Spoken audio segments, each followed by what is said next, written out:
Trade कर रहे हैं, पर एक स्टॉक जो डेज लो पर आपको ट्रेड करते हुए दिख रहा है और भारी गिरावट आज आई है। इनफैक्ट जब से लिस्ट हुआ है इसमें आप गिरावट ही देख रहे हैं। बीच में एक दो बार रिवर्सल आया था, हमने भी आपके लिए रेकमेंड किया था, बट जब मुनाफा वसूली की राय दी उसके बाद से वापस स्टॉक गिरा है और वो है पेटीएम। मैक्वायरी 1250 के टारगेट से खुश नहीं, अब 900 का टारगेट मैक्वायरी ने दिया है। तो क्या वजह है मैक्वायरी की फ्रेश बेरिशनेस की? उनका लोअर टारगेट हिट होने के बाद अब और क्यों उन्होंने नीचे किया है अपना टारगेट? आइए इसके बारे में जानते हैं देवांशी के साथ। देवांशी बताइए, अब क्या परेशानी दिख रही है पेटीएम में मैक्वायरी को?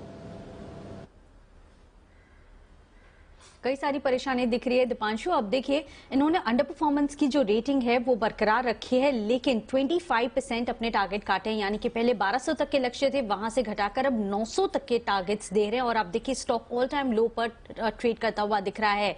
अब देखिए उन्होंने अपना जो प्राइस टू सेल्स रेशियो है, सबसे पहले वहीं पे उन्होंने जो एस्टिमेट्स है वो कम कर दिए हैं। 13.5 गुना एस्टिमेट्स थे, वहां से घटाकर अब 11.5 कर दिया है। इनका मानना है कि FY 22-25 की जो बिक्री है वो कम होती हुई दिखेगी और इसी के चलते उनकी जो अर्निंग्स हैं वो कम होते हुए दिखेंगे। करीब 16% से लेकर 27% तक कम होने का अनुमान लगाया जा रहा है और इसी के चलते ओवरऑल जो अर्निंग्स हैं वो उन्होंने कम कर दिए हैं, मल्टीपल्स कम कर दिए हैं। अब इसकी क्या वजह है? उनको रेगुलेटरी कारण लगते हैं और इसके साथ ही उनको ओवरऑल कारोबार में भी दिक्कतें अभी भी लग रही हैं। सबसे पहले अगर रेगुलेटरी कारोबार की बात करें, रेगुलेटरी दिक्कतों की बात करें, तो उनको लगता है कि जो RBI है उनके डिजिटल पेमेंट रेगुलेशंस के चलते जो ओवरऑल वॉलेट के ऊपर जो फीस चार्ज करते हैं उन पर कैप लग सकता है। तो ज्यादा जो पेमेंट है वो कंपनी नहीं ले पाएगी, ज्यादा कमीशन चार्ज नहीं कर पाएगी आने वाले समय में, और इसके चलते आप देखिए जो इनका ज्यादातर बिजनेस है ये इंपैक्ट होता हुआ दिखेगा। आने वाले समय में ज्यादा अर्निंग्स ग्रो करती हुई नहीं दिखेंगी, जो कि एक मेजर हेडविंड्स हैं।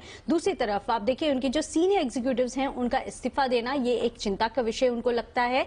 दूसरी तरफ आप देखिए उनके जो लोन्स हैं, जो वो BNPL यानी कि बाय नाउ पे लेटर लोन्स जो फिलहाल डिस्बर्स कर रहे हैं, वहां पे उनकी जो एवरेज टिकट साइज है वो लगातार कम होता हुआ दिख रहा है और इसके चलते भी उनको चिंता ज्यादा हो रही है। उनका कहना है कि आने वाले समय में अर्निंग्स पर ज्यादा इंपैक्ट होता हुआ दिखेगा, इनके अर्निंग्स कम हो सकते हैं, यानी कि इनके जो लॉसेस है, जो घाटा है वो और भी ज्यादा बढ़ता हुआ दिखेगा। और इसके चलते उन्होंने अपने जो प्राइस टारगेट्स हैं वो 900 तक के कर दिए और आप देखिए ऑल टाइम लोस पर ये स्टॉक भी ट्रेड करता हुआ दिख रहा है।